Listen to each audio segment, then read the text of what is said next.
Hi മക്കളെ, ഞങ്ങൾ ആരാൻ്റെ പറമ്പൊക്കെ മാങ്ങക്ക് കല്ലെറിയാൻ വേണ്ടി പോയപ്പോഴാണ് ഈ പൂ കണ്ടുപിട്ടത്. പക്ഷേ സമ്മതം കിട്ടിയിട്ട് തന്നെ കേട്ടോ മാങ്ങക്ക് കല്ലെറിയാൻ വേണ്ടി പോയത്. ഈ പൂവിൻ്റെ പേരൊന്നും എനിക്കറിയില്ല. കുറേ നുള്ളിപ്പെറുക്കി കൊടുക്കുന്നു ചെറുപ്പത്തിൽ. ഞാനും എൻ്റെ ചെറിയ അനിയനും കൂടിയിട്ടാണ് മാങ്ങക്ക് കല്ലെറിയാൻ വേണ്ടി പോയത്.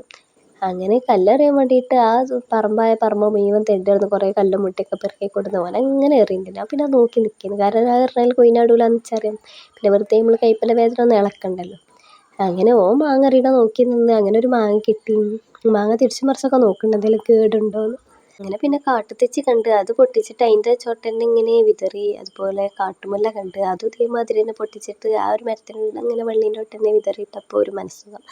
അങ്ങനെ ഇതാണ് ഞങ്ങളെ പെരൻ്റെ മേലത്തെ കാട്. അങ്ങനെ എൻ്റെ അനിയന് ആ കാട് മുഴുവൻ ഇങ്ങനെ തെണ്ടി നടക്കുന്നുണ്ട്. എവിടേക്കാണ് പോകണമെന്നൊന്നും ഓനക്ക് യാതൊരു കൂസലില്ല. പിന്നെ ഓന് കുരങ്ങൻ്റെ മാതിരി കിട്ടിയ മരത്തുമ്മൊക്കെ കൊത്തിപ്പിടിച്ച് കയറാൻ നോക്കുന്നുണ്ട്.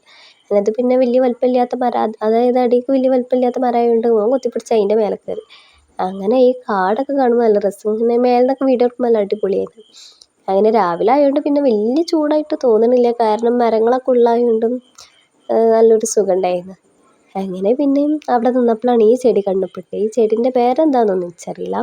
അങ്ങനെ പിന്നെ കല്ലിട്ട് എറിഞ്ഞിട്ട് കിട്ടുന്നില്ല എന്ന് കണ്ടപ്പോൾ ഓന് കൊമ്പും ചുള്ളിയൊക്കെ ഇട്ട് എറിയൽ തുടങ്ങി. അങ്ങനെ പിന്നെ മാങ്ങ കിട്ടൽ തുടങ്ങി. പിന്നെ കിട്ടിയ മാങ്ങ കിട്ടി ഞങ്ങൾ പെരയിൽ പോകുന്നു. ഇനി മാങ്ങ മസാല ഒക്കെ ഇട്ട് കൂട്ടി നല്ലൊരു അടി അടിച്ചണം. അപ്പോൾ വീഡിയോ ഇഷ്ടപ്പെടുകയാണെങ്കിൽ സബ്സ്ക്രൈബ് ചെയ്ത് സപ്പോർട്ട് ചെയ്യുക.